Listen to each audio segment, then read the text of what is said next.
Ray from Whimsical Pictures here, and I'm going to be giving you my TBR for Immortallium's 24-hour manga readathon, which I will be participating in January. And this readathon, basically the objective of it is to read as much manga that fits his categories as you can in a 24-hour period. And 3 of these categories are mandatory, and then you're supposed to choose 3 other categories that he has.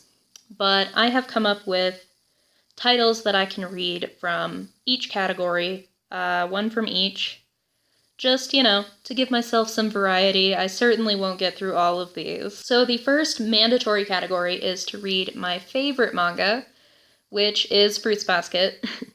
And what I'm going to do for this is read the Japanese volumes, because I have, I guess not too recently, but fairly recently, finished collecting the series in Japanese, and I haven't had the chance to read the whole thing in Japanese yet, so I will be going ahead and doing that. So it'll be reading my favorite series in a new way. And then the second mandatory category is to read a manga I have no interest in. And I'm not really sure what I'm going to do for this, because I usually curate my collection very specifically, so I won't buy a series if I don't already really love it. But what I'm going to do is go to the big used bookstore near my parents' house, where I will be, and find a series that doesn't really interest me, and just get that and read it. But what I'm considering is Vagabond by Takahiko Inoue, which I have tried to read years ago, and I think it was treatment of female characters that turned me off. That's usually what it is with seinen manga. I know I need to give that another chance. It's not really my genre, that type of seinen action historical thing isn't really my genre, but I do need to give that one more of a chance. So, and I think the first few volumes, at least the last time I went there, were at that used bookstore, so I'll probably get those. And if they're not there, then I'll find something else. The third mandatory category is to read a title from before 1990. And I will say I don't have a lot of my books with me right now, so I'm just going to put a picture up here. I should have been doing that already, so you've probably noticed. But yeah, I'm on vacation right now, if you can't tell from the change in locale. So I'll just put a picture of each title up here, rather than trying to dig through boxes. And the title from before 1990 that I'm going to read is one of the Japanese volumes that I recently hauled. And that's going to be the short story collection Hatsukoi Hatsuyuki, which is an automatique title from the 1970s. And this is good for a readathon because it's only 1 volume long and very simple Japanese. It's for girls, little girls. So I'm looking forward to that because it should be light and fluffy and cute. This time we're getting into the categories that you pick 3 of. So as I said, I have 1 for each category. And the first one of those is to read a BL or a Yuri manga. And I picked 1 for each, so I can just go with what I'm feeling. And the BL that I chose is Don't Be Cruel by Nekora Yonezo, because I recently hauled the first 2 omnibuses and I haven't had the chance to read them yet. That'll be a reread for me because I did read that series through surreptitious means before. The other one for Yuri manga is going to be the last Milk Morinaga title that I need to read that I've had for a while and just haven't had the chance, and that is the 2-volume series Gakuen Police. That should be cute. Easy to get through because it's short. If I get the chance, I am considering picking up the first volume of NTR for this, which is more of the kind of straight dude Yuri manga that I tend to avoid. And I kind of want to pick it up specifically because I tend to avoid those. This might also work for manga I have no interest in, because I want to be able to articulate my problems with that type of manga more clearly, so I feel like it might be a good reading experience for me to have, even if I don't enjoy the actual experience of reading it. The next category is to read a manga from Osamu Tezuka, and for this, I want to get into one of his 1-volume omnibus series that have been released by a couple of different companies. And the one I'm looking to get is Ayako, which I have had my eye on for a long time, and I've just never bit the bullet and gotten it, so now seems like a perfect time to do so. The next is to read a one-book series, and obviously Ayako would work for that, but what I have for this one is actually Opus by Satoshi Kon. I decided to put off reading that for this readathon, as hard as that is for me, but that should be a good title to pick up. It is done in one volume, so it fulfills this challenge, and it is from probably my favorite movie director of all time, so I'm very curious about it. The next is to read an OEL, or a manhwa, and I am going to use this opportunity to read 1001 Nights, which I've read the first few volumes of, and is one of my favorite manhwa titles, but I want to finish it. And if I don't do this, I'm considering, there's a couple titles from Sparkler Monthly that I need to pick up, so I really want that first volume of Knights Errant, but I missed the deadline for the Kickstarter for like a day, and I'm so mad. I'm so mad. I love that webcomic so much. That is totally irrelevant.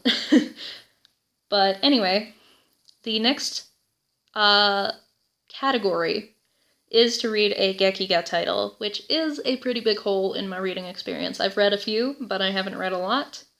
And what I'm probably going to do for this, again, is that bookstore near my parents' home has a lot of Gekiga titles, or they usually do, so I'm probably just going to pick one and get that. But if not, there are a couple later categories here that will also fulfill that challenge. The next one is to read a josei title, and I have the perfect one for this that I've just completed, which is Happy Mania by Moyoko Ano. So that is an 11-volume series that I'll try to get through as much of as I can. The next category is to read a hentai manga, and I don't typically collect like straight hentai manga, so I hope this will be okay that it's gay komi. But this was recently released. It is from one of my favorite gay komi mangaka, Mentaiko Ito. He has had one book released over here that was Priapus, which is a fun series from him, but this one is a series of 3 short stories called The Boy Who Cried Wolf, and I am looking forward to getting my hands on that and reading it, so I will go ahead and save that for this readathon. His stories, his art is really sexy to me, which is helpful, but also his stories tend towards the heartwarming and sweet and lovely and just fun, and more than anything, I just love his sense of humor. He really has a great, like, self-aware sense of humor about himself, and his titles usually make me laugh out loud at least a couple times, so I'm looking forward to getting this. And I hope to see more Mentaiko titles released in the future. Next is to read a sports series, and this is another one that I've had on my shelf for a little bit that I've been planning to read, and that is Cross Game by Mitsuru Adachi. This is a baseball manga that I'm really looking forward to.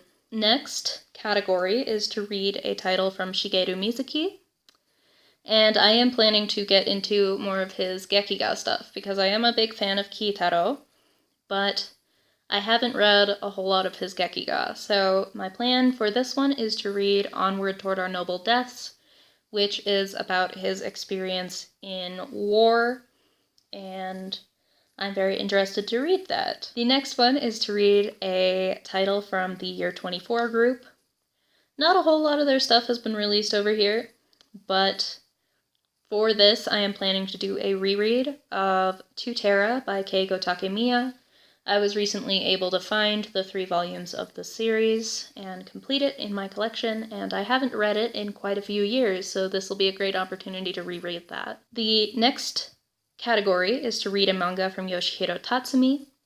He is a huge hole in my reading experience. I have literally read no Tatsumi, except for one short story from him. Like, I've read one short story from Yoshihiro Tatsumi, and none of his books.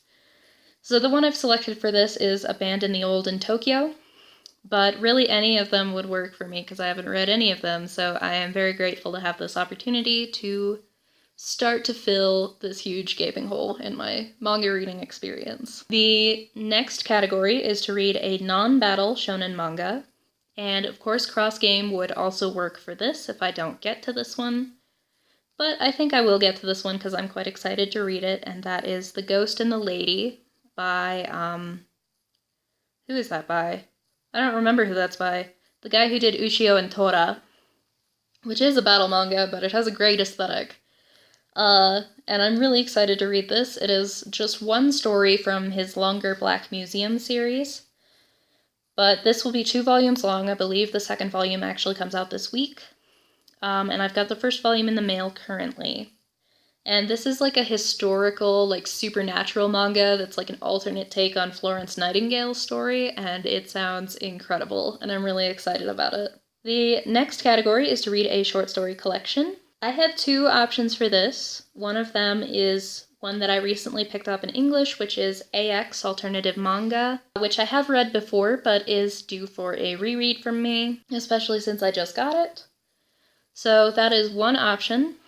The other option for me is going to be one of the Japanese titles I picked up, which is Ringo Monogatari, Apple Stories, a series of like romantic short stories from the 70s. The next category is to read Leiji Matsumoto. I have already read Queen Emeraldus. I think the only other thing he's had released in English is Galaxy Railways 3-9. I might reread Queen Emeraldus for this, or maybe I'll watch Interstellar 4-5 again. I don't know.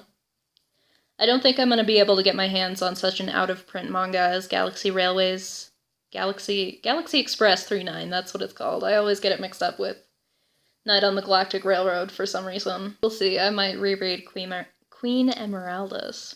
And then the final category is one that I'm also quite excited about, and this is to read a non-fiction manga, and for this I have selected one I've been looking forward to reading for quite a while, which is Roku Denashiko's graphic memoir, which is called What is Obscenity? The story of a good-for-nothing artist and her pussy. If you've been following the story of Roku Denashiko at all, it is quite disheartening to see how the Japanese government and Japanese legal system have been treating her case. She's really trying to make, joyful, sex-positive art that, is celebrating women's bodies, in a really tongue-in-cheek and fun way. But, of course, the Japanese government doesn't appreciate that because there's so much stigma around women's bodies and women's genitals, and it's really such a shame. But I've heard that this graphic memoir from her has her same sort of tongue-in-cheek, fun sense of humor, and, of course, lots of her cute little manko drawings. So I am looking forward to reading this a lot.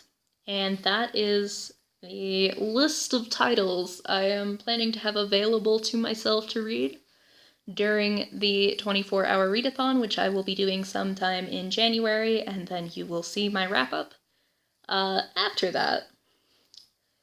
And I'm looking forward to this a lot. It sounds like a ton of fun. And yeah, so see you later, guys. Happy reading.